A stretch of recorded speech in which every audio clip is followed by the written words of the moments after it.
Hi, and welcome to CryptoBiography. I'm your host, Brandon Starr. This is episode 411 of CryptoBiography, and I'm calling this one Australia and New Zealand.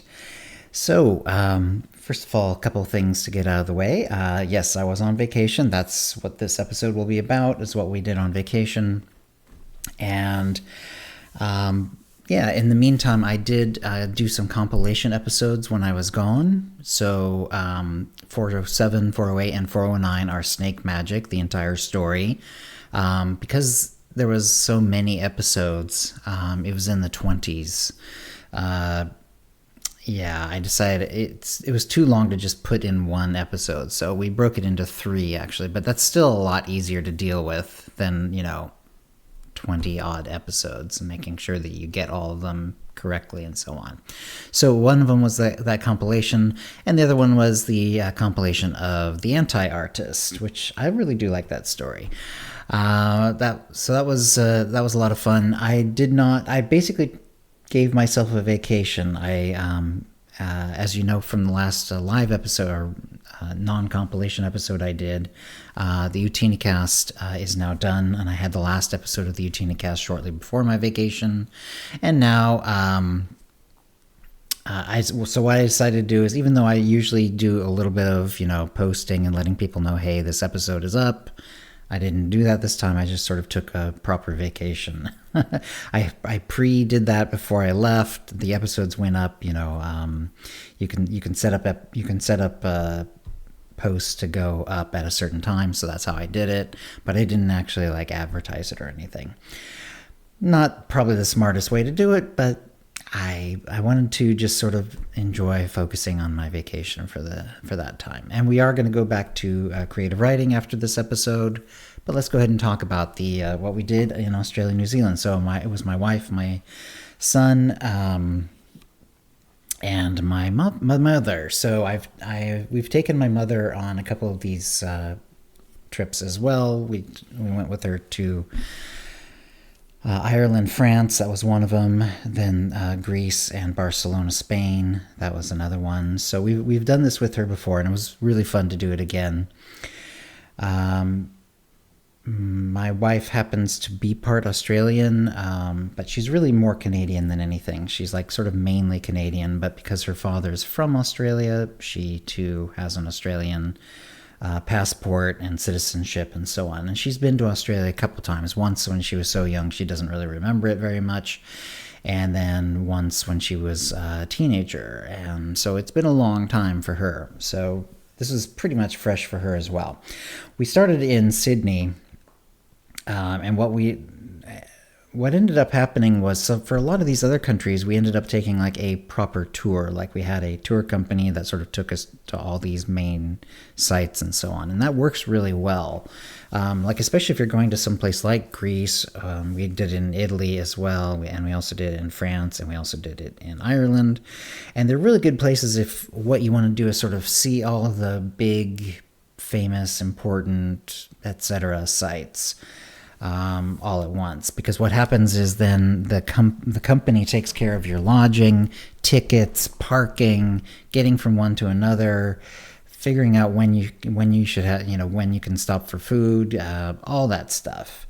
And plus they actually give you, a lot of times they will give you, not only you do have a tour guide there, but a lot of times for certain locations there will be a local guide, a local expert as well, who will just be there for a day or two and sort of help you out with one particular site.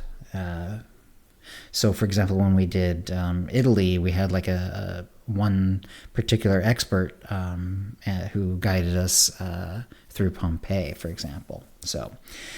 But the problem is Australia is an entire continent. It's huge. And we also wanted to do New Zealand. And I suppose we might have found... She wasn't able to find one for New Zealand either, but she really wasn't able to find one for Australia that wasn't just really, really expensive. And that also hit all the different places that we wanted to go. So she ended up doing it herself. My wife was sort of our travel, agent slash tour guide. Not really the tour guide, but the agent, and sort of the person who figured out all this stuff first. it was quite a monumental undertaking. It was like a thick book of paper by the time it was all done, plus a bunch of online documents as well.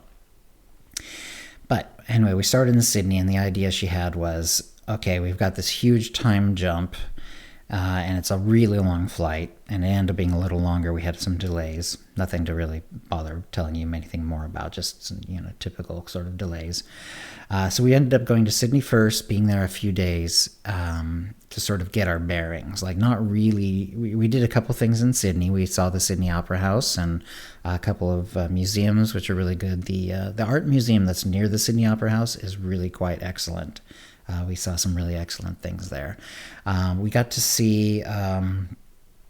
We bought tickets to see Gladiator, the movie, played at the Sydney Opera House, and it was a special version where there's no music. It was just the print just has the sound effects and the voices, and then the music was done live, which was really cool. So it was a full orchestra with a full chorus as well, for full choir. Probably 50, 60, 70 maybe even people in the choir, and about the same amount in the orchestra. It was really amazing. And unfortunately, my mom was sick that very first day. We're still not sure what happened. It was very short lived, so it might have been food poisoning, but even then we're not sure what it was, because we all ate a lot of the same things. So anyway, so she wasn't able to go with us that first day. So what we ended up doing was we were able to, fortunately, for a nominal fee, the Sydney Opera House did change her ticket. So she was able to go the next day when she was feeling a little better. And that's when we actually saw the art museum near the Opera House, because we dropped her off and went to the museum. Actually, there was a couple of museums that we went to, plus some like garden areas. There's a lovely park with like all these gardens, and it was really gorgeous. And then we went and picked up, and we all loved that. So the Gladiator was really amazing that way. Then we went over so that we just did that for a couple of days. Also, on the first day, I went to and bought an Australian hat, because my new thing is that I buy a hat for every country that I visit.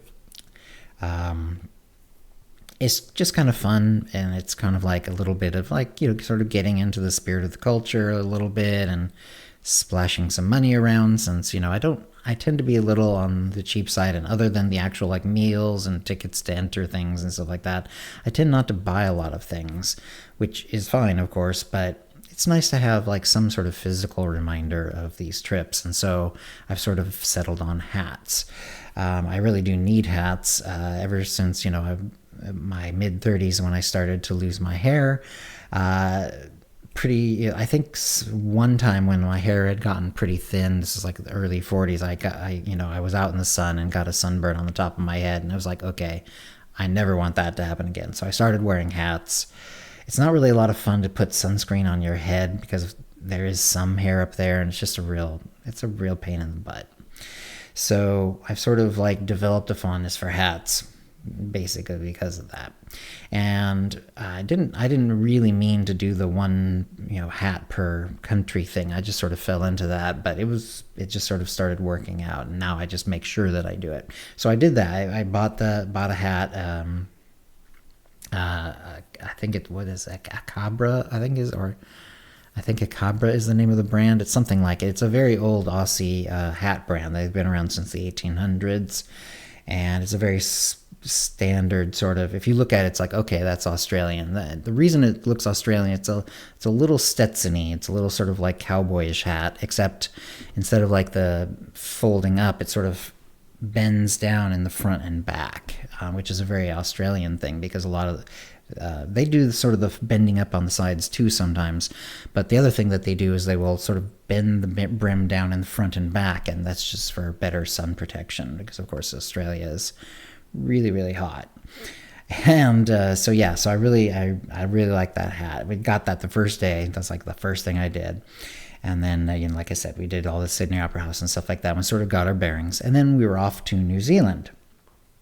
So for New Zealand, we sort of worked south to north. Not quite the very southern tip, but we did start in Christchurch, which is like kind of in the middle of the southern island. There's New Zealand basically has two big islands and a few little ones, but basically it's basically just two big islands, in terms of the main part of the country. And so we went to Christchurch. We saw a friend of my wife's there. That was fun. And then we took this trip up to a place called Greymouth. You take a train up there, and it's up in the mountains, and it's really gorgeous. It's like all the sort of places that you see in The Lord of the Rings, and when they're doing all those pictures, all those landscape shots of, the mountains that the Fellowship is going through. It's like, it's all that stuff. Really gorgeous. Then we made our way up to, and then took a ferry across to the Northern Island. And so that was fun. We also did, there was an art gallery in Christchurch, which was surprisingly good. Christchurch is not a very big city, and yet we really enjoyed the art museum that was there as well. Sydney's was maybe a little more impressive, but Sydney is many times bigger as a city. So the fact that Christchurch had so many good good pieces of art was really quite remarkable. Once we got to, you get to the southern part of the Northern Island, and that's basically Wellington, one of one of the main cities there. And that's where I bought my hat in New Zealand, but it turned out to be two hats.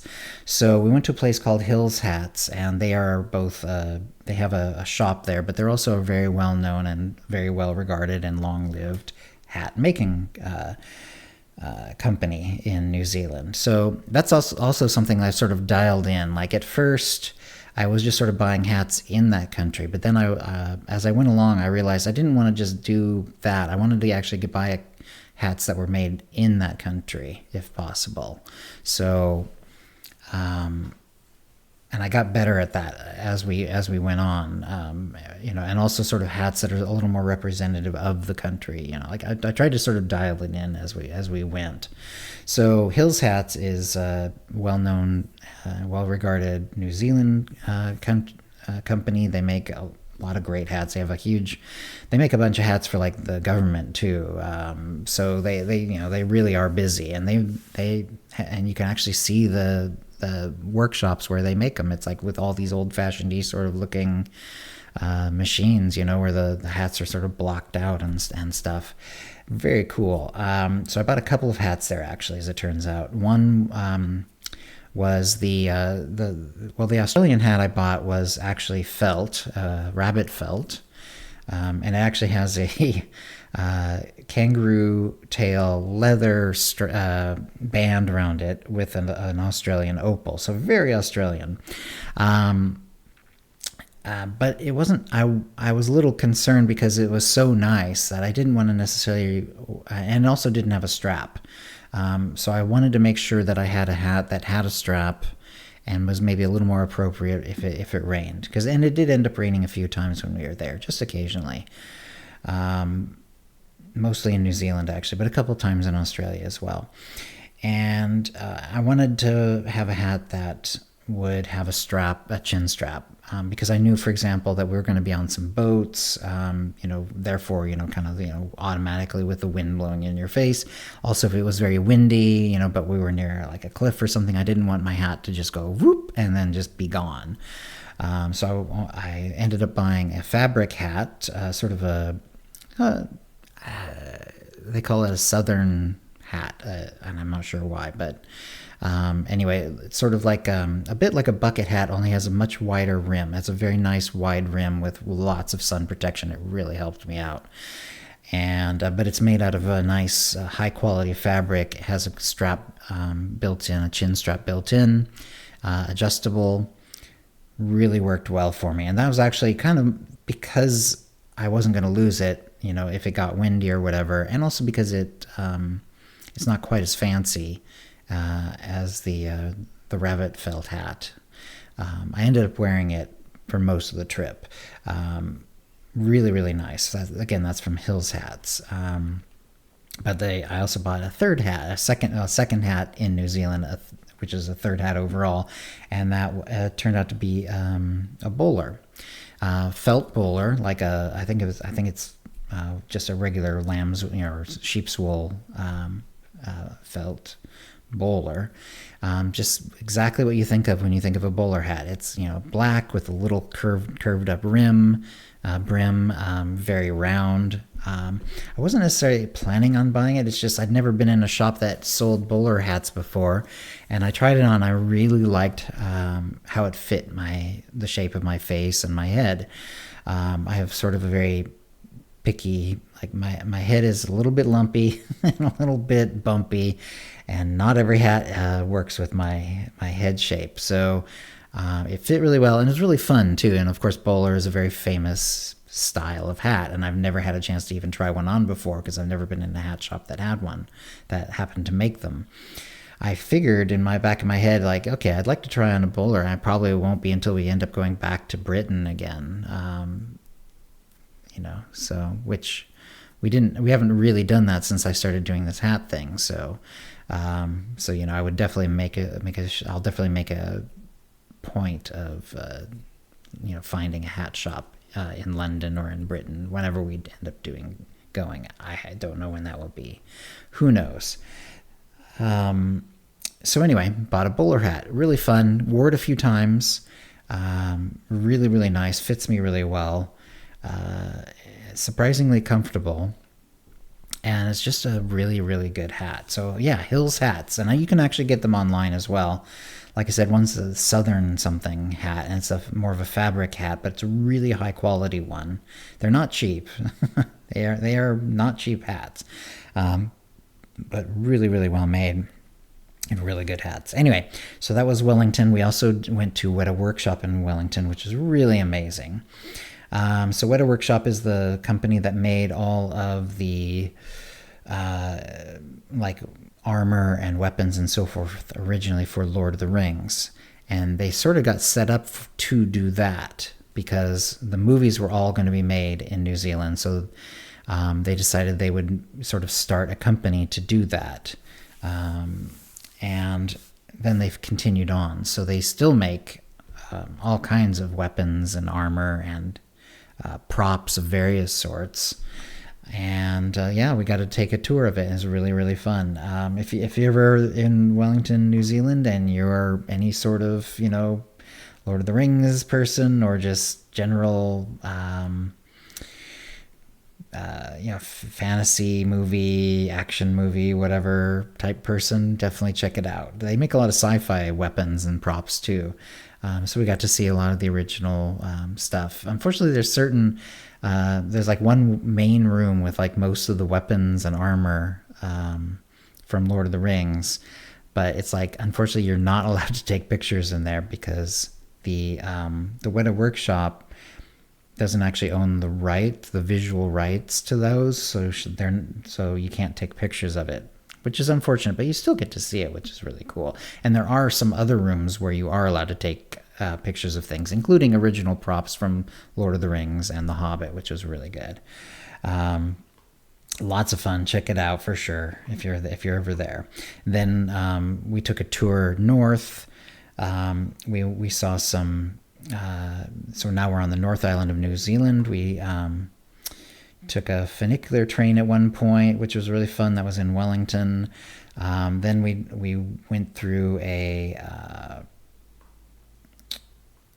there was I can't remember the name of the little town, but essentially there's a little area with all this geothermal activity, and it's all these pools and hot bubbling pools and so on, and it's a lot like Yellowstone in the United States. And I was there just a few years ago with my wife, and this was really amazing because it was kind of along the same lines, very much like a lot of like pools with like all the crust around the outsides and the steam coming up because it's all still very, very active.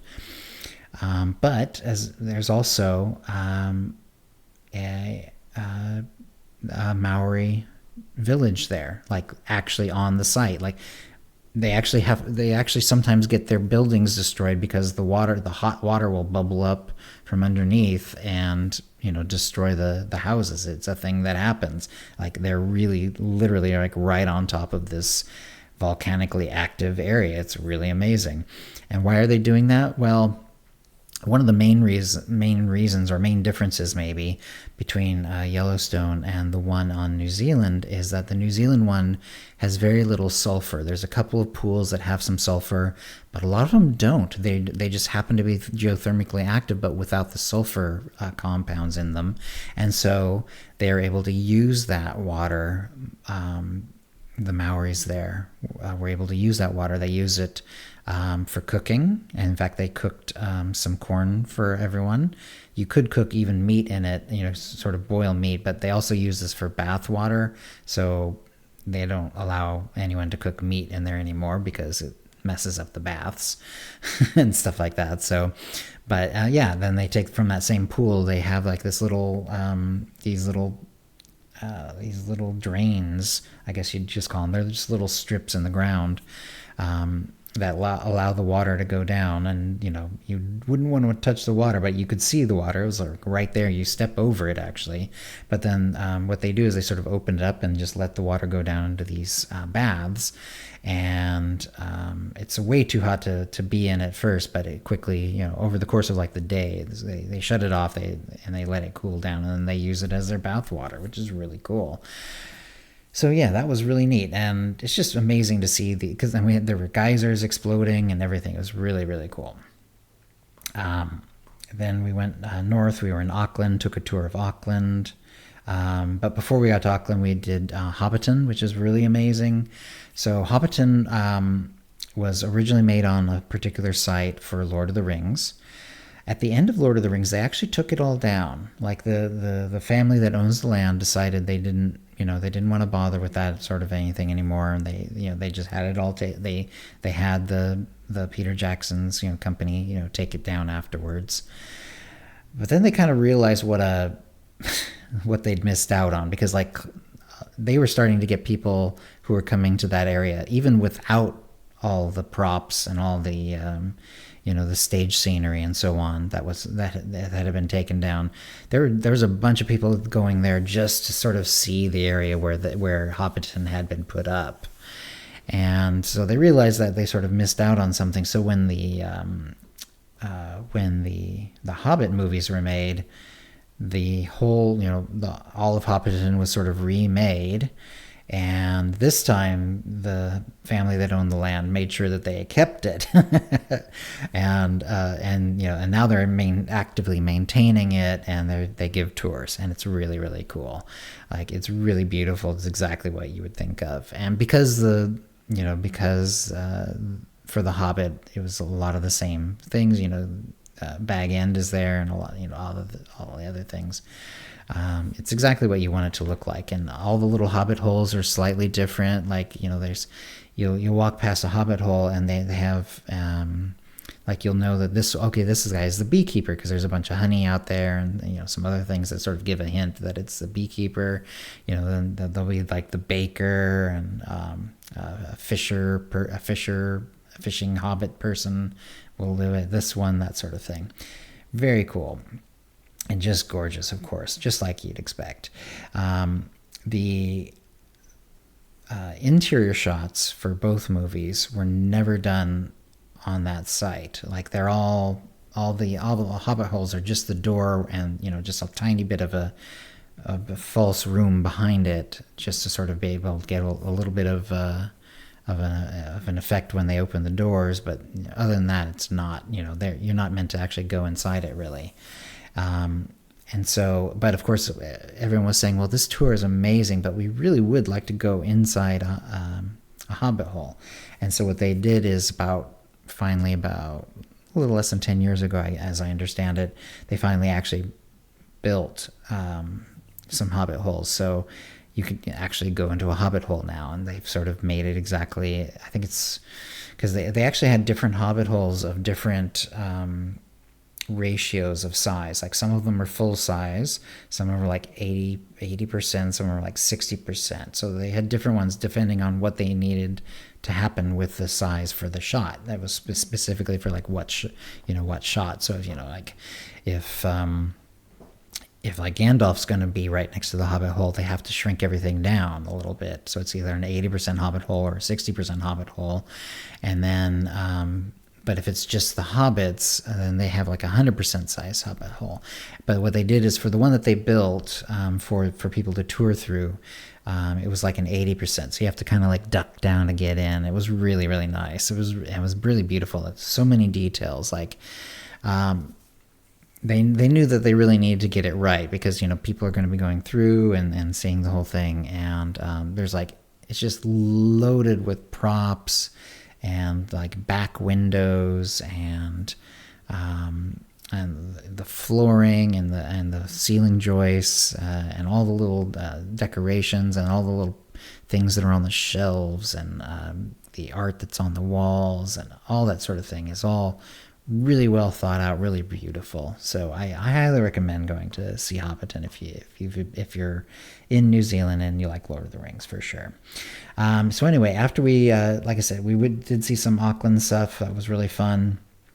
Then we went to Melbourne. So Melbourne was pretty lovely. Very interesting, modern city. We actually took a tour of the Ocean Road. It's like it has a proper name, which for some reason is sort of escaping. It's something like the Great Southern Road or the Great. I think it's the Great Ocean Road. Yeah, the Great Ocean Road. It's basically near Melbourne. It's the southern coast because they have like a highway that basically goes right along it. It's a little like Highway 1 in California. So if you go to Highway 1, it sort of like hugs the highway. The highway hugs the ocean, and it's really gorgeous. This one is very much in the same style, where just the road sort of hugs it's right near the beach most of the time, you know, except when it absolutely has to be, and then it kind of goes away for as little time as possible, and it comes right back. Really gorgeous. We actually also saw some proper wildlife. So we saw some wild koalas. We saw a wallaby. They took us to see some kangaroos. They were wild kangaroos, but they were on a golf course because interesting thing I didn't really know about koalas is they are grass eaters, but they're only grass eaters. They don't bother trees, they don't bother shrubs, they don't bother flowers. They only like to eat grass. And because of that, they're kind of easy to deal with. Like they're not particularly difficult, you know. It's like they're not very pest-like, in other words, and not, you know, to use a negative word. So even at a golf course, like they'll just eat the grass, but it won't actually cause any problems, which is really cool. So they love, and so they actually put up a fence around the golf course, not to keep the kangaroo out, but to keep the tourists and the looky-loos from, you know, bothering the kangaroos. So we saw them from the other side of a fence, and yeah, they were absolutely amazing. We saw some in the zoos too. Let's see. So we did a few other things in Melbourne. My son and my mom stayed in Melbourne for a couple of days while my wife and I went up to Uluru, which is where what is called Ayers Rock. I don't really like that word because Ayers, as it turns out, was a huge a-hole who like advocated for the mass slaughter of the Aboriginal people. So yeah, pretty not good. So I'll just say Uluru. And Uluru, the rock, is absolutely gorgeous. We took a tour. They're very careful with these tours. Like there's certain places that are considered too sacred. Where you're not really supposed to go at all. There's other places where they're sacred, but a little less sacred. So you can take pictures. You can go there, but you can't take pictures. There's another lower level of sacred where you can go and you can take pictures. And there's sort of like, you know, and then there's the lowest level where you can kind of go there and take pictures, but also sort of like, you know, actually be there, not just like go in the sense of sort of seeing it, but actually go up and see, actually be right among things. So they're very careful about, you know, with these tours of of sort of like honoring the Aboriginal owners of this land, and which is pretty cool. And the rock itself was amazing. We got to see it. We were there a very, very short amount of time. We flew up. We had a tour that night. So we went sort of all around the rock. We and so on. And then that night, we got to see the sun go down on the rock, and all the colors change, and it's really gorgeous. And then when it got to dark, because you're so far away from any city, there's very little light pollution. And so what they do is they give us this dinner, and then we're sort of in the middle of nowhere. We're not in a building or anything. We're outside, and not even near another building. And they actually do this with like trucks and stuff. So they gave us this dinner, which was great. And I got to try kangaroo steak, which was interesting. They prepared it very well. Apparently it's a little gamey and it's a little tough usually, but apparently if you tenderize it and you marinate it, it can be pretty good. And I found it delicious the way they did it. Anyway, and then they shut all the lights off, and then you can see all the stars. Like, it was so beautiful. And the great thing about that is it's been ages since I've seen the Milky Way, but you can really see the Milky Way when it's like that, because you're just in the middle of nowhere. There's no light, there's no artificial lights around, and you can see the Milky Way. And because we're in Australia, we also got to see the Southern Cross, which was really cool, because it's like a really famous constellation. And I obviously I've never been to the southern, below the equator at all. I've never been to the southern hemisphere at all. So this was really cool. So we got to see the Southern Cross, and it actually had the Milky Way going right through it, which is really pretty, really gorgeous. And I don't know if it's like that all the time or not. I'm not enough of an astronomer to be sure of that, but it looked really cool. And they pointed out some other constellations as well. And they had also talked a little bit about some of the Aboriginal constellations and how they can be, they have, because it's a different culture, they have, different stories about the constellations and what they represent and stuff like that. It was very interesting. Anyway, so what we did then, so we had flown in the morning. In the afternoon, we did that tour, and then we went to get this meal, and then it got to dark, and then we got to see the stars.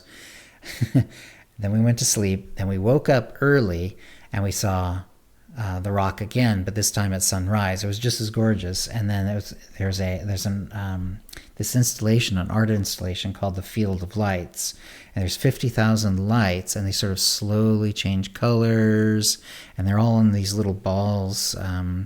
That are sort of like laid out on the ground. They put them, and they do it all in sort of colors that you would see in the sky around Ayers Rock. So it's like, the reds and purples of, deep night and of the sunrise. And it's just gorgeous. It was very, very, very fun. And we also got to see the sunrise on the rock. It was very, very cool. Anyway, so then we went back to Melbourne. So we were there a total of a week, or at least my son and my mom were for sure. And then, like I said, my wife and I ended up doing Uluru for some of that time. But we spent a little more time in Melbourne. Very, very pretty city. We got to look around and so on. Then we went to Perth, which is on the west coast, sort of in the southwest part of Australia. And my wife really liked Perth. It has a very sort of like it's very much a mining town. It still is, actually, but it also very much started as a mining town. It has a sort of very industrial feel to it even now. So we ended up checking around the city, but we also went out to the island there, and I'm trying to remember the name of the island. But anyway, there's it has a sort of an unusual name. Anyway, there's an island just off of Perth, and that's where all the quokkas are. So the quokkas are these little cute animals that you see on the internet a lot, because they're they're very friendly because the island had no natural predators, and so they when the humans came in, they weren't afraid of them, and they just sort of very friendly, and they come right up to them and stuff like that. And so yeah, we got a bunch of good pictures of the quokkas. They're very cute. They are nighttime creatures, so we were there most of the day, but we really didn't see any quokkas until almost right before we left, just because the sun was starting to come down and they were starting to become a little more active. It's Rotten Nest Island. I finally found it here. So if you're watching the YouTube version of this, you might notice that I'm looking down a lot. That's because we used WhatsApp to sort of like make a sort of a journal of the trip, and all four of us would sometimes put things on it, and then we had some family and friends who could also read it and stuff like that. Anyway, then after Perth, we were there just a few days. We were mostly there because for two reasons. One is Gemma wanted to be on the West Coast because she had never been to the West Coast before of Australia, and it takes some doing to get out there. So, this is like if we don't do it on this trip, when is she ever going to do that? She wanted to. This is the first time any of us, including my mom, who's pretty extensively traveled, had ever touched the, or seen the Indian Ocean, which was really cool. So we actually saw 3 oceans on this trip. So we saw the Southern Pacific, that was, around Sydney, and later on we'll be doing the reef, so we'll talk about it there. So that's the Southern Pacific, which, we'd seen the Northern Pacific, of course, but never the Southern Pacific. Then along the southern coast of Australia, that's actually the Southern Ocean. So that is considered a separate ocean. So that's the second ocean. And then in Perth, that's actually the Indian Ocean, which is really cool. And you don't really think of Australia, at least none of us did when we thought about it. It was like, when we went to Perth, it was like, okay, what ocean is that? Or what body of water do they consider that? And that they absolutely do. That is part of the Indian Ocean. And it makes sense once you then you look at the map and it's like, okay, yeah, that's just the eastern part of the Indian Ocean. That's where Australia is. But it's like you don't really, unless you think about it, it's like, okay, you don't necessarily jump to that conclusion, I'm saying. So yeah, so we also saw the Indian Ocean, which was really cool. So once we were done with Perth, we went to Brisbane, which is on the east coast, about halfway up. We never quite got to the Northern Territories or anything like that, but we got to Brisbane, and then I'll talk more about that. So we got to see Tio, my old friend Tio. His real name is Jason. He was my co-host of the Utini-Caster. We co-founded it, and he was the co-host of Utini-Cast and all that good stuff. And we've met each other in live a few times. This time I got to see him. Also got to see his wife, Annie, and their kids, which was great. They're all doing really well. They're very busy, of course. So it was really great that they were able to make time for us. And we got to see them, and I got to talk with Jason for quite a while, which was really, really cool. And then we also saw some of my wife's family, because like I said, she is Australian on her father's side, so she has relatives, and they just happened to be in Brisbane. So yeah, so that was great. We just had a few days in Brisbane, and then we went to Billabong. So if there's a ginger beer brand, and it's named after the city, so that's where we went. And then and that's practically it's kind of on the coast anyway, but then we took a little tour, which you have to do a little extra driving or whatever, and then it was a boat out to the Great Barrier Reef, which was amazing. Really, really lovely to go to. And so we got to do a little tour of the island there. It was the Lady something. I can never remember the name of this island. I don't think I actually wrote it down either. But it's like Lady something Island. It's like the second southernmost island in the Great Barrier Reef, because the Great Barrier Reef Of course, because of all the coral, there are, I think there might be some other types of islands as well, but the Lady whatever island is actually a coral island where what happens was it's just sort of the coral just sort of builds up, and just happens to be higher in this one place for whatever reason, and ends up sort of building up high enough and packs down strong enough and so on that it actually makes a proper island. That it's only been around a few thousand years, but it has, and yet it still has some of its own unique species that we learned about. A couple of them, like there's this one bird that sort of digs down, and because there's no predators on the island, they sort of dig down in this hole. They lay an egg, and then when the chick hatches, they stuff it full of food. They like feed it, and then they just leave. They fly back to apparently somewhere in Japan, and then the chick just by itself under the ground in that nest that they built underground, with the food that it got stuffed full of, develops into an adult. And then it follows them to Japan, which is remarkable. It's like such a weird way. You could only get away with that where there's like no predators, because, other than the fact that they're in these holes underground, there's not really a lot protecting these little chicks. Another unusual species was this tree that's sort of built up, and there's not a lot of nutrition for trees on the island. There's like not a lot of fertilizer. So the birds that come are like an important part of the fertilization of the island for these trees. And the trees have gotten a little greedy apparently, because yes, like there's several, like tens of thousands. There's a very small island. It's only a kilometer or two across at most. And it's not very high either. The highest it gets is like 5 meters above like the high tide line. It's very, very low. And it's relatively flat, of course, as you can tell. But because and all these birds that come, and they're an important part of the fertilization process for these trees. But there's this one type of tree, and it's everywhere on the island, and every few years it will bloom, and it blooms in the blooms are very unusual in that they actually capture the birds. They physically capture the birds. So they're not poisonous.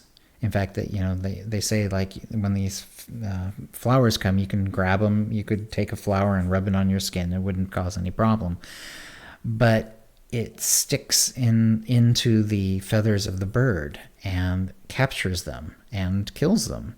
So not only are they getting the fertilizer of these birds, but a lot of them get captured and caught by these big flowers that have, like I said, this sort of special texture to them.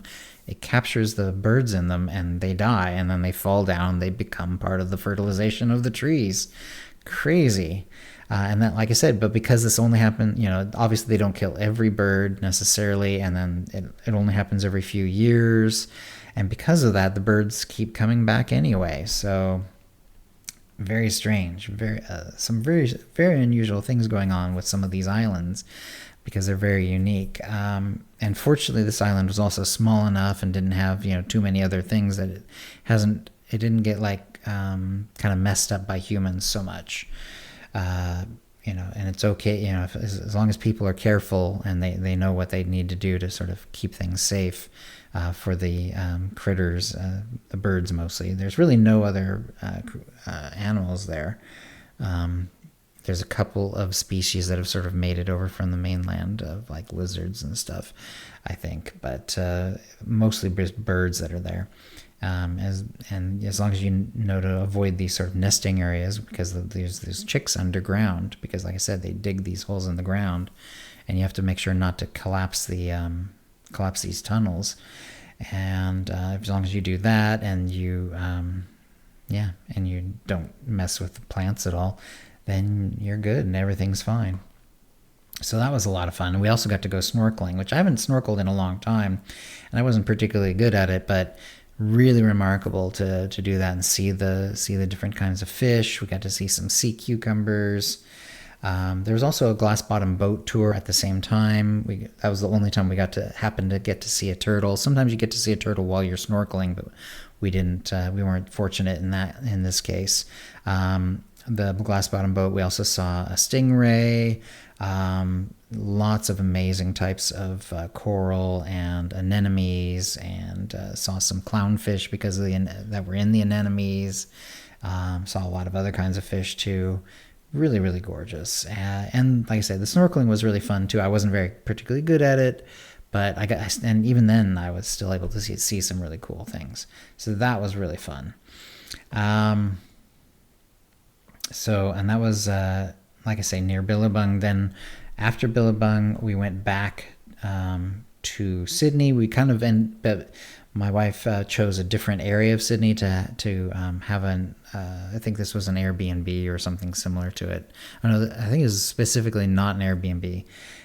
Anyway, I won't get into that right now. But we were near the Lord Nelson, which is like the oldest hotel / pub in Sydney.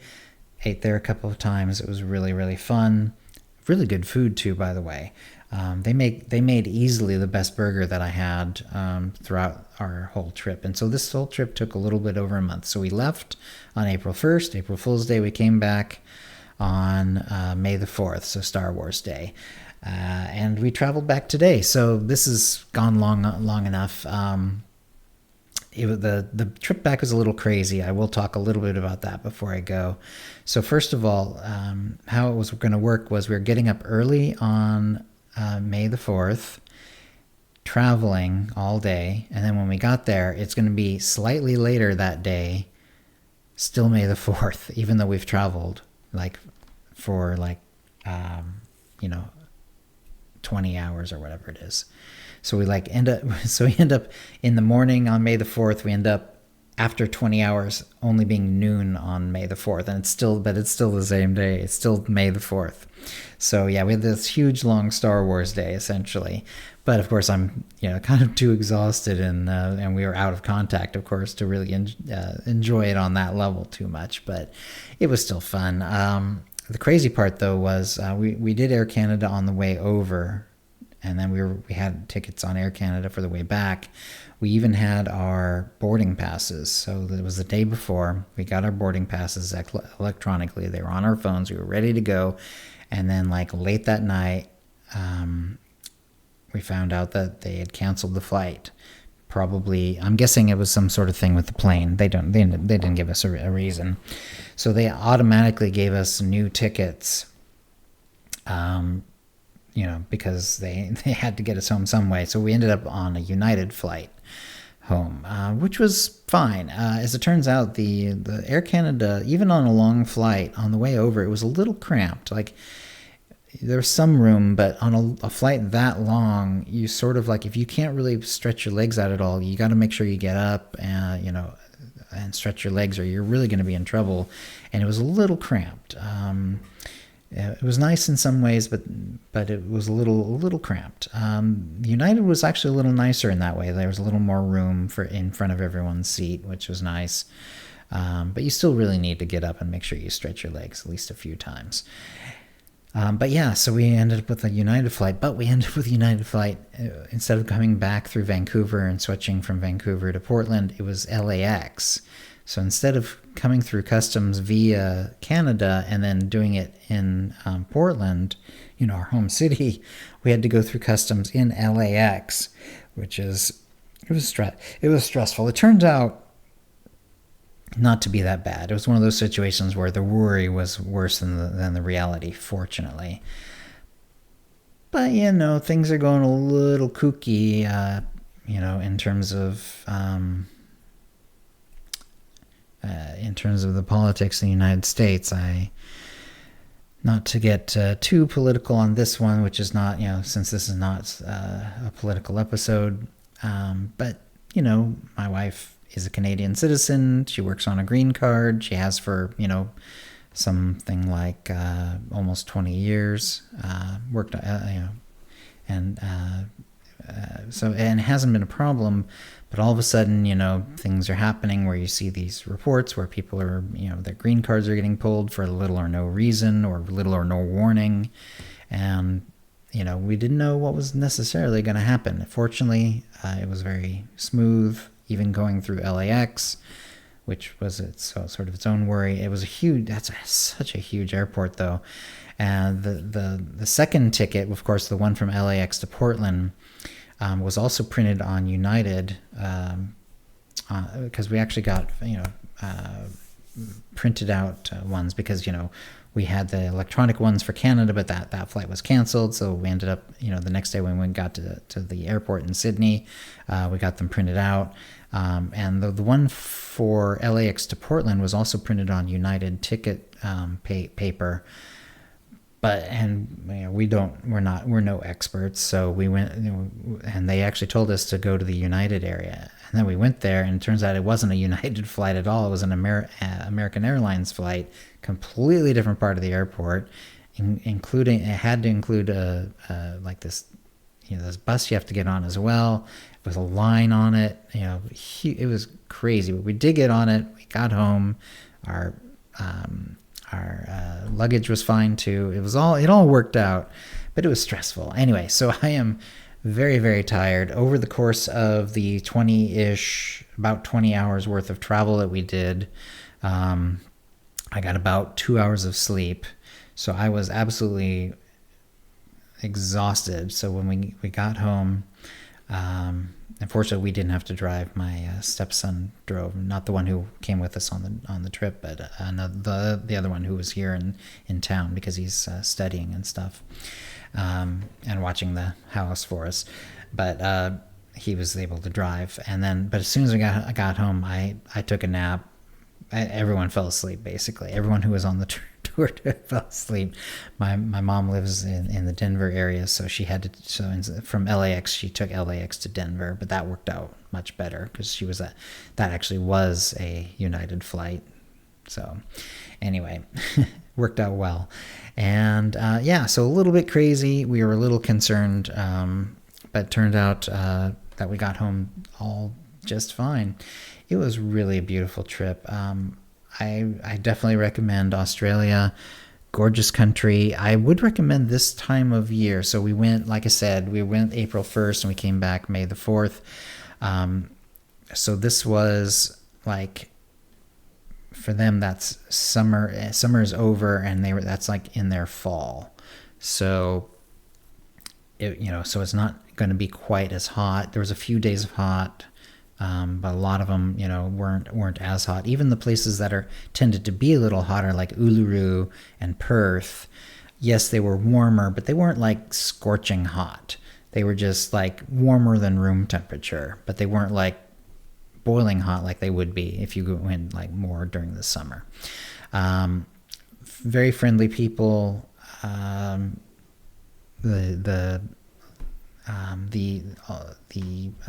bus and train systems are also very easy to get along with. In a lot of these cities, you don't necessarily need a regular ticket. You just grab your credit card. Like, let's say you go to the subway or the train station. You tap your little card, your credit card. It won't charge you at this point. It'll just tap your card to go in. It'll let you in because it'll say, okay, I've recognized your card. You go in, you go to wherever you're going, and then you tap on the way out, and that's when it calculates what you actually, like how many stops you went or whatever, and therefore how much you need to get charged, and that's when it charges you. And there, of course, it's not just Australia that does this, but it's very nice, very easy, because you don't have to worry about buying tickets ahead of time or finding tickets when you get there, or losing tickets or anything like that. You just got your credit card, you tap, and it was all good. And we just used our regular credit cards most of the time. We had a little bit of cash, but we mostly just used our credit cards throughout this trip. In our case, we have the app for the company that we work with, and there's a little thing where you can say, hey, we're going on vacation, we're going to these countries, and as long as you do that and you do it ahead of time, they will make sure that it doesn't because usually like if something all of a sudden you're getting charged from another country than the one you normally live in, they might block the payments or whatever.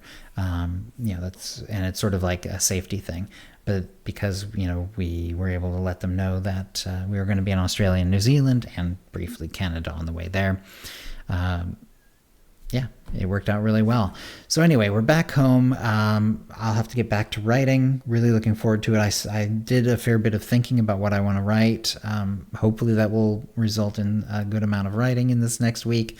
I also am going to be streaming. My streaming schedule is going to be a little wonky.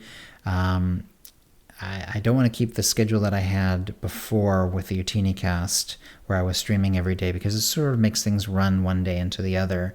But I want to stream a fair bit, so I'm going to have to come up with my schedule. I will probably, and I'll worry about that. I think that's enough, because this is CryptoBiography, not my stream. But thank you for listening. If you have any comments or questions about this episode or previous episodes, cryptobiography@gmail.com, or hit us up on Facebook or Blue Sky. And there we go. Thanks for listening. Words of Music, copyright 2025, Brandon Starr, all rights reserved. Characters and events which are fictional, fictionalized, or satirical. Not that it matters in this episode. And thanks for listening.